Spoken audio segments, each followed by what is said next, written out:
வந்த அத்தனை பேருக்கும் தண்ணி காட்டும். எப்போ எதிரில் தன்னோட தனித்தன்மையை இழக்கவே இழக்காது. Yes, a lion is always a lion.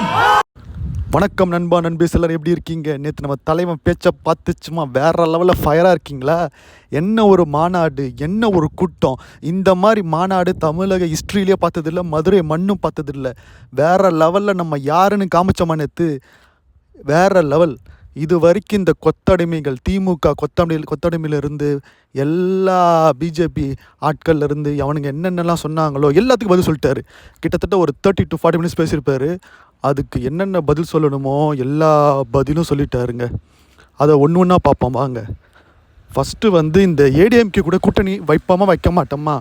Vijay ADMK attack பண்ணவே இல்லை, அவர் கண்டிப்பாக ஏடிஎம்கே கூட போவார் அப்படி சொன்னதுக்கு நான் பதில் சொல்லிட்டார். ஏன்டா, எனக்கு பிஜேபி பிடிக்காது, பிஜேபி கூட கூட்டணி செஞ்ச எவங்கிட்டையும் எனக்கு கூட்டணி கிடையாது. நான் சும்மா அந்த ஓட்டுக்காக பின்னாடி போய் கூட்டணி சேர்ந்துக்கிட்டு சீட்டு வாங்குறதுக்கு அந்த மாதிரி அரசியல் வந்தவன் கிடையாதுயா.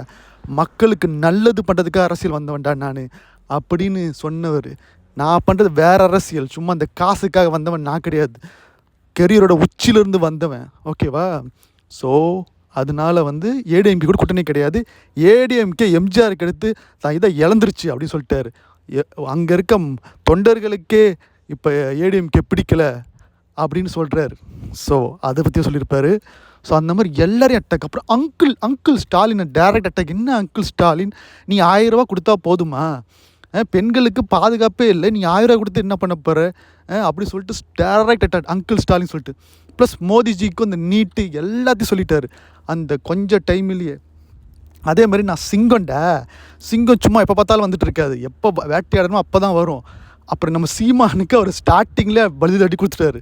என்ன சொன்னார்னா, நம்ம வேட்டை சிங்கம் பெரிய லெவலில் வேட்டை போகணும், சும்மா இந்த ஓனாயி இந்த நாய்க்குட்டி இதுக்கெலாம் போனால் சிங்கம் இல்லைடா, சிங்கம் பெரிய வேட்டைக்கு தான் போகணும்.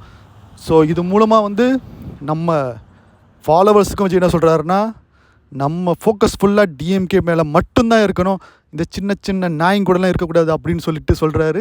ஸோ அதை நம்ம கண்டிப்பாக கடைப்பிடிக்கணும். இன்னொன்று இது மட்டும் இது ஜஸ்ட் ஸ்டார்டிங் தாங்க. இனிமேல் இந்த ஒரு மாவட்டம் ஒரு ஏரியாவுக்கு மக்களை நேரடியாக பார்ப்பார் நம்ம தளபதி. ஸோ இது வேறு லெவலில் இருக்க போது. ஸோ இது பயங்கரமான ஒரு அதிர்வை வந்திருக்கு. எல்லாம் கதற போகிறாங்க, ஆல்ரெடி கதற ஆரம்பிச்சிட்டாங்க. ஸோ நீங்கள் டிவியில் பார்த்தீங்களா, நேரில் போயிருந்தீங்கன்னா ஒன்று அவ்வளோ அழகாக நடத்தினாங்க. நிறைய அந்த உயிர் சுதந்திரம் நடக்கலை. போன வாட்டி கம்பேர் பண்ணும்போது இந்த வாட்டி நல்லாவே நடத்தினாங்க. ஸோ எல்லாருமே ஹாப்பி. ஸோ இது முக்கியமாக எஸ்எஸ் அவர் தான் அதுக்கு ஆசைப்பட்டார். ஸோ அந்த மகனை பார்க்கும்போது உண்மையிலே அவங்க அப்பா அம்மாவுக்கு உண்மையிலே ரொம்ப பெருமை சேர்த்துட்டாரு.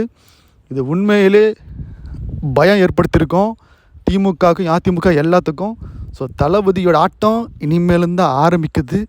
ஒன்று நான் சொன்ன விதம் பார்த்தீங்களா, அவ்வளோ சுவாரஸ்யம். எதிரி கூட ஒத்துப்பான், அப்பா செம்மையாக பேசினார், என்டர்டெயின்மெண்ட்டாக பேசினான்னு சொல்லிட்டு. அந்த மாதிரி என்டர்டெயின்மெண்ட்டாக ஒரு ஸ்பீச்சை டப்பு எங்கே ஆரம்பிக்கணும், எங்கே ஏற்றணும் இறக்கணும்னு அவருக்குள்ளே டைரக்டரே பார்த்தேன். அப்புறம் அந்த பாட்டு, தமன் மியூசிக் போட்ட அந்த பாட்டு, அது வேறு லெவலில் இருந்தது. அந்த பாட்டு எப்படி இருக்குன்னு சொல்லிட்டு. ஸோ இந்த மாதிரி தளபதி பற்றி நிறைய வீடியோ நான் போடுவேன். நீங்கள் தளபதி ஃபேனாக இருந்தாலும் சரி, சினிமா ஃபேனாக இருந்தாலும் சரி, நம்ம சேனலை சப்ஸ்கிரைப் பண்ணிக்கோங்க. ஸோ உங்கள் கருத்துக்களையும் தயவு செஞ்சு கமெண்ட்டில் சொல்லுங்கள். தளபதி மாதிரியே நம்ம ஃபோக்கஸ் உள்ள டிஎம்கே மேலே தான் இருக்கணும், அவங்கள அடிக்கணும், நம்ம டிவிகேவை ஜெயிக்க வைக்கணும். வெற்றி நமதே, நம்ம தளபதி.